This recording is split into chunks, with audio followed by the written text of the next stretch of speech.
तो ये हमारे पास एक क्वेश्चन है multi level feedback queue scheduling algorithm का। तो पहले हम क्वेश्चंस को समझते हैं कि ये बोल क्या रहा है।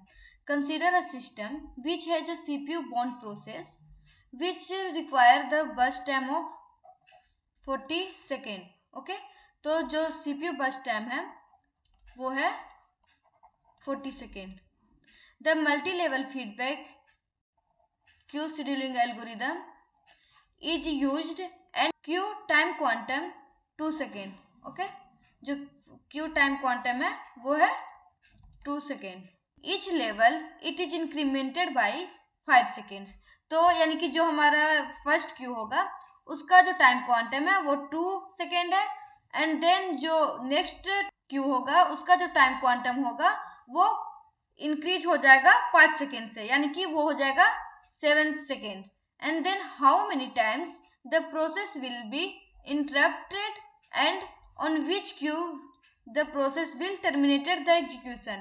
यानी कि हमें यह बताना है कि वो कितना टाइम इंटरप्ट हो रहा है। ओके, यानी कि इंटरप्ट का मतलब क्या हुआ कि वो हमारा एक क्यू से दूसरे क्यू में जाएगा, तब तो इंटरप्शन ही होना करना पड़ेगा ना।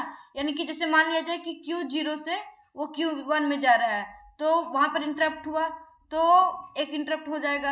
उसी तरीके से हमारे पास कितना इंटरप्ट होगा वो फाइंड करना है, एंड देन ये बताना है कि किस क्यू में ये हमारा जो प्रोसेस है वो टर्मिनेट होगा। हमारा जो P1 है उसका CPU बर्स्ट टाइम हमारे पास 40 सेकेंड है, और जो पहला हमारा Q1 है उसका जो टाइम क्वांटम है वो 2 सेकेंड है। तो ये 2 सेकेंड तक रन होगा CPU में, तो रिमेनिंग कितना बचेगा 38 सेकेंड। तो ये क्या होगा कि फिर से हमारा जो P1 है वो हमारा मूव कर जाएगा Q2 में, दूसरे क्यू में जाकर मूव करेगा। ठीक है, तो देखो यहाँ पर तो हमारा जो रेडी क्यू है वो तो डिफरेंट क्यूज में सेपरेटेड है। ठीक है, तो मान लीजिए इतना हमारे पास क्यू है। ठीक है, तो ये डिफरेंट क्यूज है। ओके, तो जो हमारा देखो यहाँ पर Q1 है उसका टाइम क्वांटम 2 सेकेंड था, तो 2 सेकेंड तक ये रन हुआ, देन ये जो प्रोसेस है उसको मूव कर देगा Q2 में।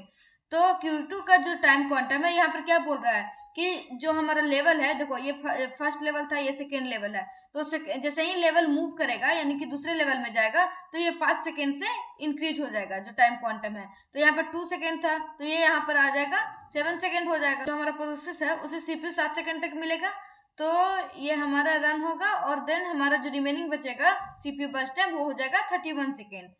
देन ये हमारा जो प्रोसेस है वो Q3 में मूव कर जाएगा, और जो हमारा Q3 का जो टाइम क्वांटम होगा वो 7 + 5 यानी कि ये 12 सेकेंड हो जाएगा, यानी कि जो रिमेनिंग है वो 19 सेकेंड हो जाएगा।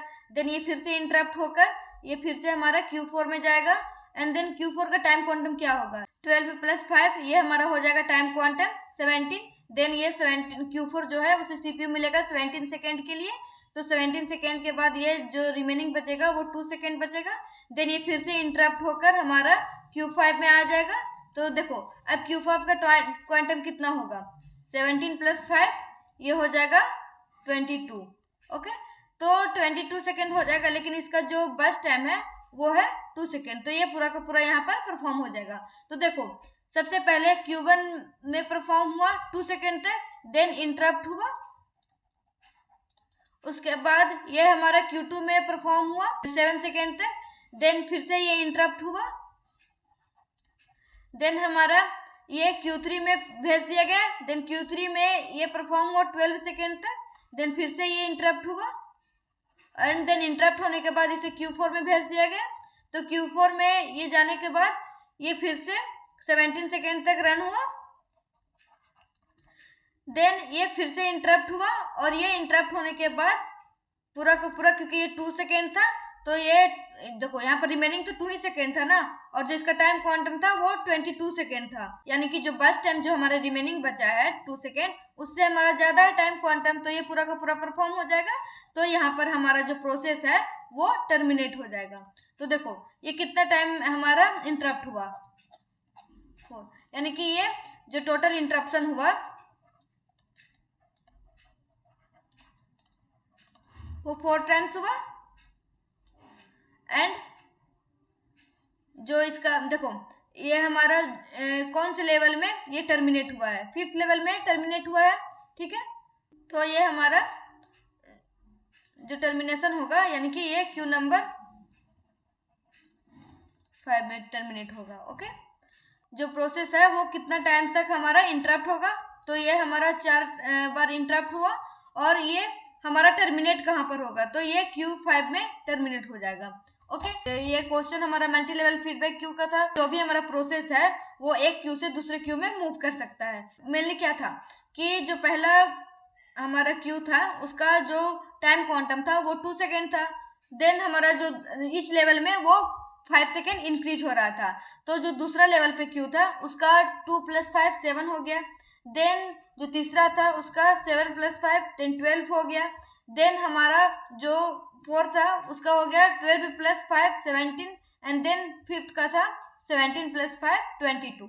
तो इस तरीके से हमारा लेवल बढ़ते गया, वैसे ही हमारा टाइम क्वांटम भी 5 सेकेंड से इंक्रीज होते गया। ओके, तो बस यही क्वेश्चन था। अगर आपको कोई भी डाउट हो तो आप मुझे कमेंट करो। Thank you.